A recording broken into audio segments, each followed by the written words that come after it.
Rain fell steady over the French Quarter that October evening. Inside the small storefront of Hollister Restoration, the smell of walnut oil and beeswax hung thick in the air. Daniel stood at the workbench under a single hooded lamp, sleeves rolled to the elbow, a brass hinge pin held between his fingers. The front door opened. A woman stepped inside. She did not say her name. She did not begin with hello. She set a manila envelope on the workbench and looked at him. "Pretend you are my husband. For 90 days. It's for my father. I'm not asking for anything else." Daniel set the hinge pin down. The old band saw kept turning beside her. "If you believe one quiet yes can change a stranger's life forever, stay with us all the way until the very last line." 3 days before the rain, Vivienne Ashford sat in a private consultation room on the 7th floor of MUSC Medical Center in Charleston. Her father had collapsed at the foundation office that morning. The oncologist spoke softly across a small table. "Stage 4, the lungs. 3 months, perhaps a little more, perhaps a little less." Vivienne did not cry in the consultation room. She signed the consent forms in a steady hand and walked back to the bedside. Thomas Ashford was 78 years old. He had been a naval officer, then a philanthropist, then a widower for 19 years. He had raised one daughter without help. Now he lay against a starched white pillow with an oxygen line beneath his nose, and his hands folded across the blanket. He waited until she sat down. He waited until the nurse stepped out. "Vivienne," he said. His voice was quieter than she had ever heard it. "Do not marry Preston Caldwell. I should have said this when you were 29 years old. I was a coward. Now I am out of time." The room held very still. For 7 years, she had assumed it. Everyone had assumed it. Preston had been at every Christmas, every charity dinner, every gala. He spoke of their future as if it had already been written down somewhere. Her father had never approved out loud. He had also never refused. She gripped the edge of the hospital bed. "Why now?" "Because I will not leave you with him." She did not argue. She listened the way a child listens, even at 36 years old. He told her what he had watched across the years. The way Preston spoke to staff when he believed no one was listening, the way he reorganized her calendar without asking, the way 3 of her oldest friends had quietly dropped out of her life over the course of a decade. The small things. The patient things. By the time her father stopped speaking, Vivienne understood she had been someone else's project for a very long time. That night, in the house on the Battery, she opened the bottom drawer of her father's desk. She kept old business cards there, the ones the household staff handed her in passing. Restoration companies, framers, antique dealers. She lifted a card from near the back. Hollister Restoration. The man who had repaired her grandfather's leather wing chair 2 months earlier. She remembered him the way one remembered a steady light at the end of a long hallway. He had not tried to charm her. When she had asked about the cracked frame, he had said only, "The chair was loved before it was broken. That part of it stays." He had a photograph of his late wife on the corner of his bench. He had not moved it when she walked in. She did not drive to the French Quarter the next morning. She sat in her father's office for 2 days, taking the card out of the drawer and putting it back. She tried to think of someone else. She thought of 2 cousins in Savannah who would have laughed at the request. She thought of an old college friend in Atlanta who had married twice and divorced twice and would have wanted 1,000 questions answered. She thought of a man she had not spoken to in 4 years. None of them were possible. None of them would have made her father rest easier in his last weeks. On the 3rd evening, when the rain came in off the harbor, she put on her coat and drove down to the French Quarter. She did not call ahead. She offered him $75,000 in cash. He shook his head before she finished the sentence. She tried a different way. "My father met you once. He remembered you. He does not remember most people anymore." Daniel Hollister was quiet for a long time. He looked at the photograph of his late wife, then back at the woman across the bench. "My daughter cannot know it is a contract," he said. "To her, this has to be real." Vivienne nodded. They did not shake hands.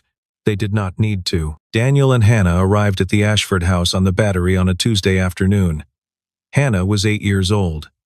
She carried a cloth rabbit under one arm and a tin of 24 wax crayons under the other. She did not ask many questions. Her father had told her this was a long visit, and Hannah believed her father. Vivienne met them at the front door. She knelt down to Hannah's eye level and offered her hand the way one offered it to an adult. Hannah looked at the hand, then up at her father, then back at Vivienne. She shook at once. Thomas Ashford waited in the dining room in a wheelchair. He had insisted on a proper dinner the first night. The candles were lit. The silver was out. Beatrice Mercer, the day nurse, hovered near the doorway in a soft cardigan and watched the level on the oxygen tank. When Daniel walked in, Thomas studied him for a long moment. Then he smiled, slow and tired. "The man who fixed the chair," Thomas said. Daniel nodded once. He took the seat across from the old man because that was where the place card said to sit. Hannah took the seat beside her father and unfolded her napkin with great care. Thomas ate very little. He spoke more than he had in weeks. He told Hannah about the chair, about his own father reading the same 6 books in it for 40 years. He told Daniel that the new finish on the armrest was the closest match to the original he had ever seen. He told Vivienne quietly that he was glad. After dinner, he asked Daniel to push him out onto the back veranda. The two men sat looking at the harbor in the dark. Boats blinked in the channel. "I served as a naval liaison to the Department of Justice in 1984, Thomas said. "I knew a few enforcement attorneys back then. I followed a case in 2016. Aldwin Pharmaceuticals. The lead counsel from the Securities and Exchange Commission was named Hollister. Same surname as yours. About the right age, give or take." Daniel did not answer. Thomas smiled at the harbor. "I am not asking. I am only saying I am glad my daughter brought you home, whoever you are. She has not been good at choosing in the past. This is the first time she has chosen right." He reached over and placed his hand on Daniel's wrist. His skin was thin as paper. Daniel did not pull his hand away. Inside, Vivienne stood at the dining room threshold beside Beatrice. Hannah had fallen asleep against the back of her chair, one cheek pressed to the linen. Vivienne watched her for a moment. Then she watched her father through the tall glass doors, talking to a man whose first name she had only learned 3 days earlier. Later that night, after Daniel had carried Hannah upstairs to the guest room, Vivienne found him on the back steps. He was nursing a glass of water and looking at the same harbor her father had been looking at. "What did he say to you?" she asked. Daniel was quiet for a while. "He thanked me." She did not press him. She sat down beside him, leaving a careful distance, and watched the same dark water. At 11 o'clock that night, Preston Caldwell called her cell phone. His voice was soft as always and very cold. "I hear you got married, Vivienne. You didn't think it might be a good idea to tell me first." She ended the call. Her hand was trembling when she set the phone down. The Ashford Foundation's Autumn Gala took place at the Charleston Maritime Museum on a clear Saturday evening, 2 weeks after Daniel moved into the house on the Battery. Vivienne had attended the gala 15 years in a row. She had hosted it for the last 8. Daniel wore a navy suit without a tie. He had bought it at a tailor on King Street earlier that week, paid in cash, and asked the man to take in the shoulders by half an inch. He stood beside Vivienne the way a man stood beside a woman he had stood beside for years. He did not try to perform. That was the part that made it work. Preston Caldwell arrived 20 minutes late. He kissed Vivienne on the cheek before she could turn away. He shook Daniel's hand and held it a second too long. "Congratulations," Preston said. "Vivienne has been very private about you. Where did the two of you meet?" "Exactly." "Through her father," Daniel said. Preston waited for more. None came. He smiled, the way a man smiled when he was deciding what to do next, and moved on toward the bar. Hannah arrived in the second hour, dropped off by the Foundation's events coordinator. She wore a navy dress and patent leather shoes. She found her father immediately and held his hand. Vivienne knelt down. "Hi, Hannah." Hannah looked at her for a long, serious moment. Then she said, "You smell like my mom used to. Oranges and wood." Vivienne did not know what to do with her face. She looked up at Daniel. Daniel placed a hand on Hannah's shoulder. "That is a kind thing to say, sweetheart." Hannah nodded once and asked if there were any of the small sandwiches with the cucumber on them. The rest of the evening passed in the way galas pass. Speeches. A toast for Thomas, who was too ill to attend. Polite applause. Vivienne made the rounds with her hand resting in the crook of Daniel's arm. He let her lead. When she needed a moment to breathe, he found her a glass of water without being asked. Preston caught up with her near the coat room at the end of the night. He stood too close. "Your father is not himself," he said. "He is making decisions he will regret. I am only saying this because I care for both of you. When the time comes, I hope you will let me help." Daniel appeared at her side without sound. He did not put his arm around her. He simply stood there. "We appreciate the offer," Daniel said. His voice was very even. "We will let you know if we need anything." Preston held his look for 2 full seconds, then nodded once and walked away across the marble floor. On the drive home, Hannah slept across the back seat with her shoes off. Vivienne stared out the passenger window. Charleston at night rolled past the glass in soft gold and brown. "I am sorry," she said finally. "I did not think she would say something like that." "Don't be sorry," Daniel said. "She is being 8. She is getting used to a woman being in the house." Vivienne looked at him. He kept his eyes on the road. "You are very good at this," she said quietly. "I am not doing anything." "I know," she said. "That is what is good about it." When they pulled into the driveway, she realized she had been gripping her seatbelt strap hard enough to leave a red mark across her palm. Sunday mornings at the house on the Battery were quiet. Beatrice Mercer came off her overnight shift at 6 and sat at the kitchen table while the coffee brewed. She had nursed 3 generations of Charleston families. She knew the shape of a household the way some people knew the shape of a song. Daniel came down at 6:15 in a gray t-shirt and jeans, the way he had every morning for 2 weeks. He poured 2 cups without asking. He set one in front of her. She watched him for a moment. Then she said, "Mr. Hollister, may I tell you something that is not my place?" He sat down. "Please." "Mr. Caldwell visits Mr. Thomas every Tuesday and every Friday when Vivienne is at the foundation office. He arrives at 10:15. He brings a black leather briefcase. He stays for exactly 45 minutes. I have written down every visit for 3 months." Daniel set the coffee down. "Why have you not told her?" "Because she loves her father, and because she has known Mr. Caldwell since she was 29 years old. She would not believe me. She would believe you." He was quiet a long time. "Have you written down what he brings?" "Not what is inside the case. I cannot see inside. But I have written down the times.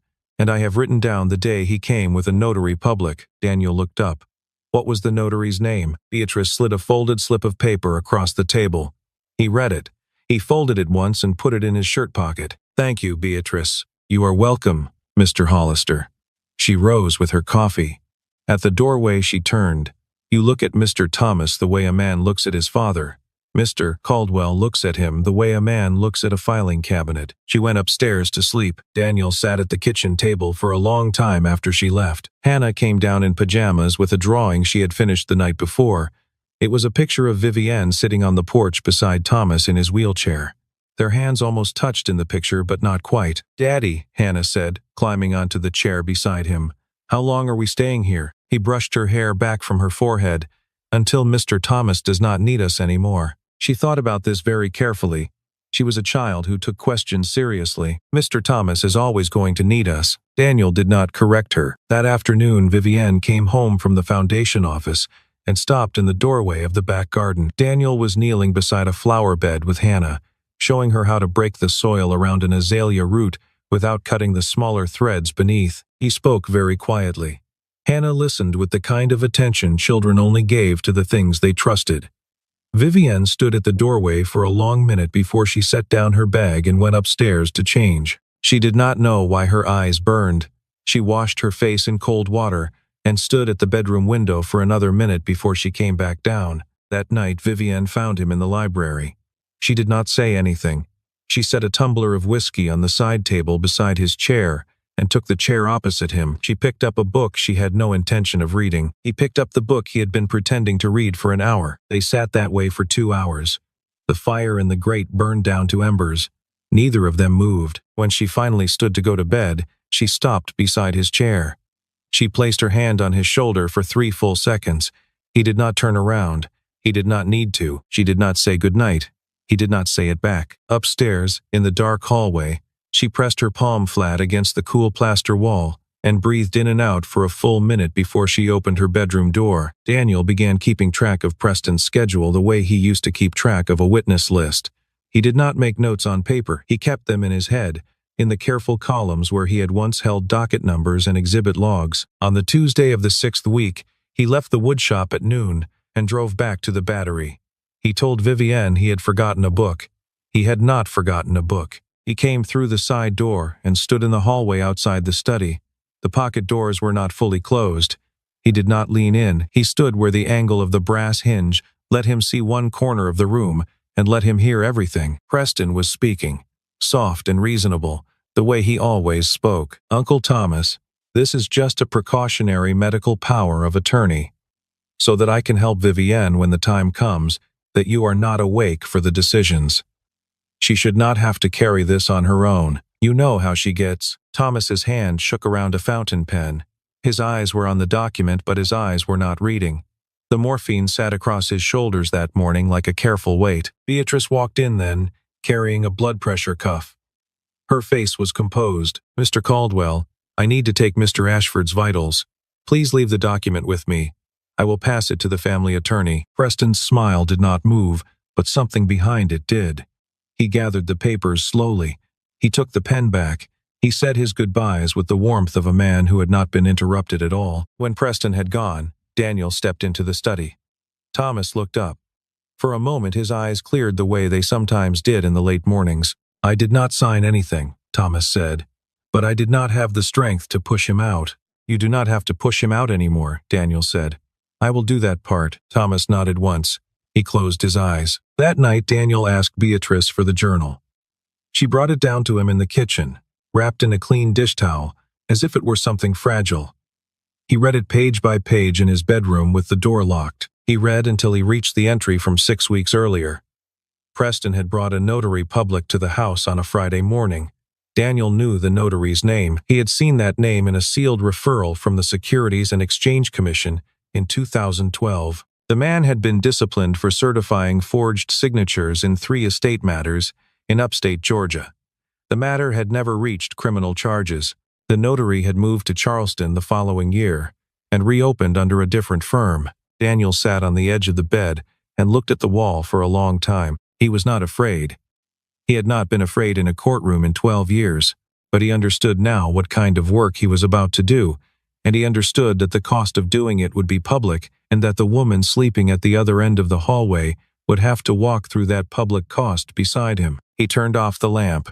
He did not sleep that night. Hannah broke the photograph by accident. She was carrying a stack of picture books from the front room to the upstairs library, and her elbow caught the edge of a small framed photograph her father had set on the shelf the week they moved in. The frame slid off and hit the rug. The glass cracked. The cardboard backing came loose. A folded square of paper that had been hidden behind the picture slipped out across the rug. Hannah crouched down. She had been taught to fix things. She picked up the paper and unfolded it because she did not know it was supposed to stay folded. It was a diploma. Yale Law School. Daniel William Hollister.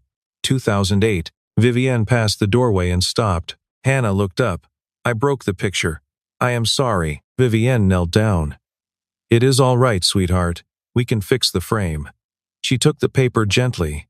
She did not read it twice. She did not need to. She found Daniel on the back veranda that evening, watching the harbor again, the same harbor he had watched with her father 5 weeks earlier. She held out the diploma. He took it. He looked at it for a long moment, then at her. "Sit down," he said. She sat. He told her. Yale Law. 12 years at the Enforcement Division of the Securities and Exchange Commission. The Aldwin case. The tobacco settlement case before that. His father, William Hollister, a federal judge on the First Circuit who had passed in 2020. The family firm in Boston that had been in operation since 1891, his refusal of the partnership seat the spring after his wife died, the move south, the shop, Hannah's school. "I did not want her to grow up being looked at through a last name," he said.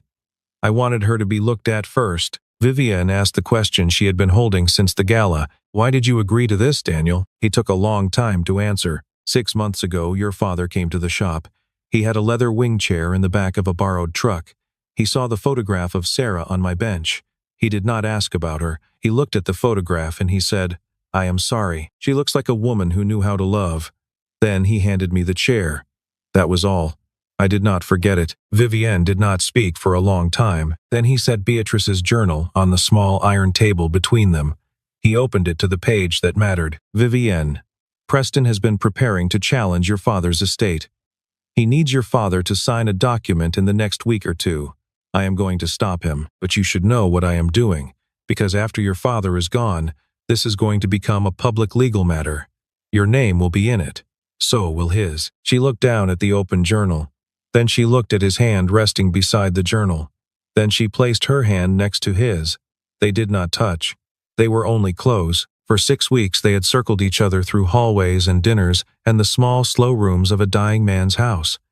This was the first time either of them had acknowledged that something was happening. She left her hand there until the lamp on the porch flickered down to nothing. Thomas turned in the 10th week. The hospice nurses set up the rented bed in the front parlor so he could see the harbor from the window. Beatrice did not leave the house. She slept in 2-hour shifts on a folding cot in the hallway. On a Wednesday night, in the second hour past midnight, Thomas opened his eyes and asked for Daniel. Daniel came down in a sweater and sat in the wooden chair beside the bed. The room was lit only by the small lamp Beatrice had positioned near the window. Thomas reached for his left wrist and unbuckled the steel watch he had worn for 57 years. A Hamilton, plain black face, sweep second hand, a small scratch across the crystal at the 4 o'clock position. "My father bought this in Pearl Harbor in 1946, Thomas said. His voice was thin but very clear. "I bought my own in Yokosuka in 1969, the week before I shipped out to the South China Sea. When my father died, his came to me. I have worn his on Sundays for 40 years. He held it out. Daniel did not move. "I do not have a son," Thomas said, "but I have you." Daniel took the watch. His hand was steady. His eyes were not. Thomas held his wrist for a moment. "Take care of her. Not because of the contract, because she is worth taking care of." He closed his eyes. Thomas Ashford died at 4:11 on the morning of the 78th day. Vivienne did not cry. She sat on the side of the bed and held his hand until the sun came up. When Beatrice came in to begin the small, quiet work the dying asked of the living, Vivienne stood and walked out of the room. She walked all the way down the hall and out onto the veranda, and she stood there in her bare feet looking at the harbor until Daniel came and stood beside her. He did not touch her. He stood close enough that she could lean if she wanted to. She leaned. The funeral was held at St. Philip's Church on the 82nd day. A light January rain. Vivienne stood beside the casket in a black coat. Hannah held her hand. Nobody had told Hannah to do that. She had decided. Daniel stood one step behind them. Preston came to the funeral in a tailored black suit. He embraced Vivienne longer than was appropriate. He leaned in close to her ear. "I am here for you. I have always been here for you." She did not answer. Daniel did not move. He looked at Preston with a kind of stillness that was not hostility and was not patience either. It was the look of a man who had stood across courtrooms from men far worse than Preston Caldwell. Preston felt it. He left the reception 45 minutes early. That night, Vivienne sat in her father's study with the Hamilton watch in her hand. The leather of the strap was warm from being held. Daniel came in and set a cup of tea on the desk beside her. "I do not know what I am doing anymore, Daniel." He sat down across from her. He did not reach for her. "You are staying alive." That is what he wanted. She looked at him. Her eyes were dry, but her face had the kind of stillness that came after a long cry that had already happened in private. "Thank you for being here." He nodded. 4 days after the funeral, Preston Caldwell filed a petition in Charleston County Probate Court. He requested authentication of a codicil to the will of Thomas Ashford, allegedly signed 3 weeks before death, which named Preston Caldwell as co-trustee of the Ashford Foundation. Attached was a medical power of attorney dated the same day, witnessed by a notary public Daniel had already identified. The authentication hearing took place in the offices of Marsh, Pendleton, and Bryce on Broad Street. Eleanor Marsh, the family attorney for 41 years, sat at the head of the conference table. Vivienne sat to her right. Preston sat opposite, flanked by 2 attorneys in matching dark suits. Daniel sat in a chair against the wall. No one had introduced him. Preston presented his case in his soft, reasonable voice. He had been close to Thomas Ashford for 2 decades. The codicil reflected Thomas's true wishes. Vivienne was grieving. She should not be expected to manage the foundation alone. When he finished, Daniel stood up. "My name is Daniel William Hollister. I am a former senior counsel for the Enforcement Division of the United States Securities and Exchange Commission. I graduated from Yale Law School in 2008. I am the lawful husband of Vivienne Ashford as of October of this year. I am submitting the following materials as an interested party." He placed 3 folders on the table. The first contained the notarized journal of Beatrice Mercer, documenting every visit Preston had made to the house, including the date a notary public had accompanied him. The second contained a forensic signature analysis, prepared by a document examiner in Atlanta. The examiner had compared the signature on the contested codicil against 30 exemplar signatures of Thomas Ashford, spanning the previous 5 years. The conclusion was that the contested signature was a trace forgery, produced by overlaying an authentic signature and tracing it in fresh ink. The third contained the sealed referral from the Securities and Exchange Commission from 2012 concerning the notary public Preston had used. Eleanor Marsh read the materials in silence. When she finished, she removed her reading glasses and folded them on the table. She looked at Preston. "Mr. Caldwell, I have represented this family for 41 years. I am transferring these materials to the Charleston County Solicitor's office in the morning." Preston rose halfway out of his chair. "Vivienne, you do not know who this man is. You are letting a stranger destroy what we have built." Vivienne looked at him. Her voice was very even. "Preston, there is no we. There never was." Preston's attorneys gathered their papers without speaking. The senior of the two would not meet his eye. Preston was escorted out by a Charleston County Sheriff's deputy who had been waiting in the hallway since the hearing began.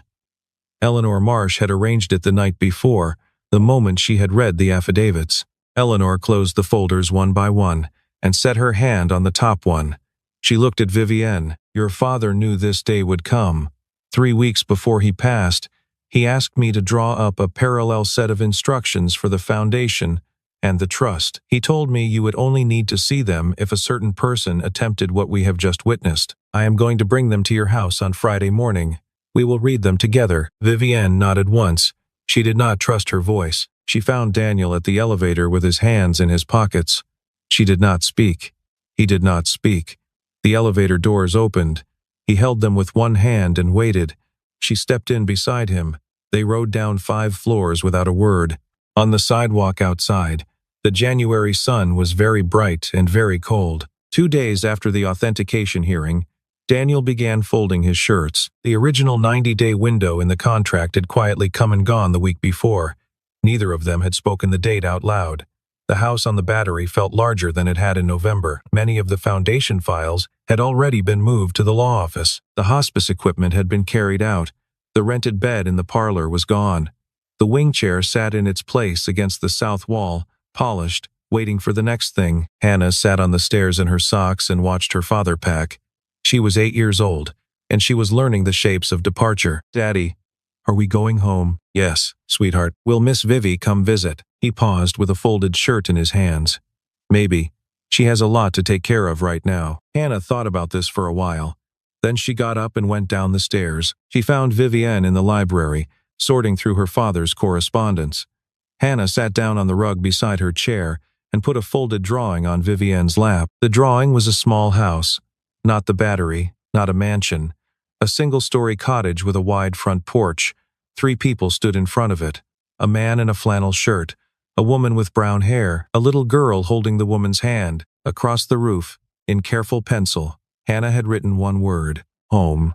"I drew my daddy's house," Hannah said. "You are the one in the middle." She got up and went back upstairs. Vivienne held the drawing for a long time. Beatrice came down with her coat over one arm. She had taken her final paycheck from Marsh and Pendleton that morning and was leaving for her sister's house in Beaufort. She set down a small cardboard box of leftover medical supplies in the front hall and crossed the parlor to where Vivienne sat with the drawing in her hand. "Mr. Hollister is a good man," Beatrice said quietly. "I have nursed 7 dying men in my career. Your father was the 5th I held the hand of.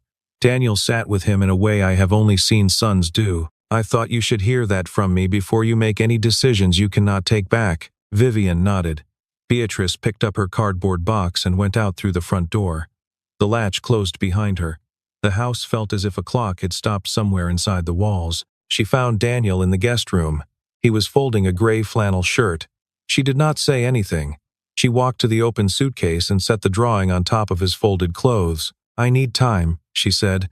"My father just died. I just walked out of 7 years with the wrong man. If I say anything to you right now, I will not know if I am saying it because it is true." He nodded. He had known she would say this. He had been waiting for it. "I know. You do not have to say anything yet. Where will you be?" "Same place. The shop is still there. Hannah is still in her school. When you are ready, you will know where to find me." He did not embrace her. She did not embrace him. He reached out and placed the flat of his palm against her cheek for the length of a single breath, then took it away. The next morning at 7 o'clock, Daniel's truck rolled out of the gates of the house on the Battery.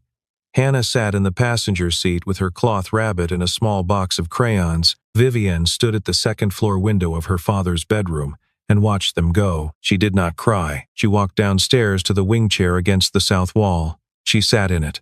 She put her hand on the armrest where Daniel had matched the new finish to the old grain. The seam was perfect. She could not find it with her fingertips. She closed her eyes. April came to Charleston the way it always did. The yellow jessamine bloomed along the causeway out to Sullivan's Island. The wind off the harbor lost its winter edge. The light grew long and soft in the late afternoons. Vivienne had spent the 3 months doing the quiet work that grief asks. She had closed the estate. She had stepped down from the executive director's chair at the foundation and kept her seat on the board. She had sold the house on the Battery. It had been too large for one woman. She had moved into a smaller place in Mount Pleasant with a back garden and a view of the wetlands. For the first time in her life, she lived in a house that did not have her family's name on the deed. On a Saturday morning in the second week of April, she got into her car and drove out toward Sullivan's Island. She did not call ahead. She found them on the wide stretch of sand below the lighthouse. Hannah was building a sandcastle near the waterline. Daniel sat on a bleached piece of driftwood with a thermos of coffee, watching the water. He was wearing the gray flannel shirt and a wool cap. He did not see Vivienne coming. Hannah saw her first. She stood up, hands shading her eyes, and then she ran. She did not slow down. She crossed 30 yards of sand and wrapped both arms around Vivienne's waist and held on. Vivienne knelt down in the sand and held her back. Daniel rose from the driftwood. He did not come closer. He stood and waited. Vivienne walked the last yards alone. She set a small wooden box on the driftwood between them. She opened it. Inside was the Hamilton watch. "My father wanted you to have it. I held it for 3 months because I was not ready to give it. Today I am ready." Daniel looked at the watch. Then he looked at her. "Is that why you came?" She shook her head. She stepped closer, the way one stepped into water that one had been waiting to step into for a long time. The contract ended on the 90th day. "I would like to begin a different one.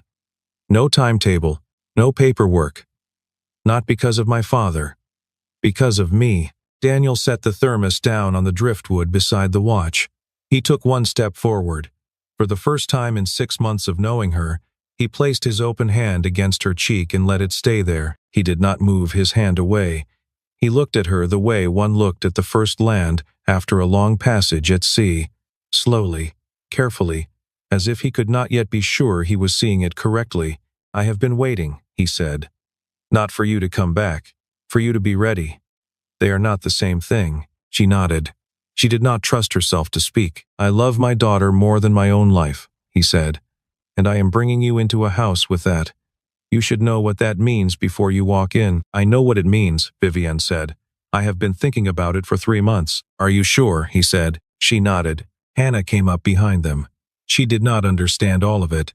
She understood enough. She put one small arm around her father's waist and one small arm around Vivienne's, and she leaned her cheek against Vivienne's hip, and she stood there. The 3 of them stood on the sand together while the tide came in around their feet. The chair had come home before they had.